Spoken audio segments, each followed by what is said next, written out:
Kuya Kim, ano na? Ang saging, isa sa pinakaunang prutas na na-cultivate ng mga tao. Mahigit 7,000 years na itong tinatanim sa Southeast Asia at Papua New Guinea. Pero alam niyo ba na saging hindi isang puno, kundi isang herb?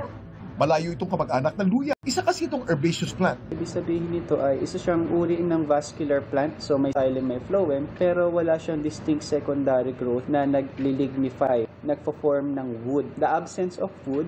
Maliban naman sa nakasanayan na nating saba, lakatan at latundan, may mahigit 1,000 variety pa ng saging sa buong mundo. Yung wild na banana, originated siya rito sa Southeast Asia. Considering na dito native ang banana, ang taas ng genetic diversity niya. Marami tayong banana kasi ang daming hybridization events.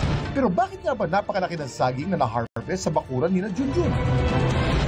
Baka yung environmental condition, very desirable. Doon siya hiyang na hiyang sa area. In that way, napaka-healthy nung pagtubo ng banana. Another thing is plant hormones. Baka naman yung lupa or may something na na-induce doon within sa system ng banana para maging malaking-malaki siya. Isa pa, possibility is, again, polyploidy, so mutation. Eh kung ganito kaya kalaki ang saging, maubos kaya?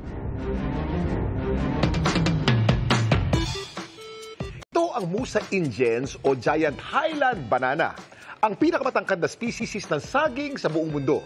Ayon sa Guinness World Records, ang height nito ay maaari lang namang umabot ng hanggang 49 feet. Habang ang bunga naman ito umabot ng 7 inches ang haba. Ang mga Giant Highland Banana tumutubo sa Indonesia at Papua New Guinea.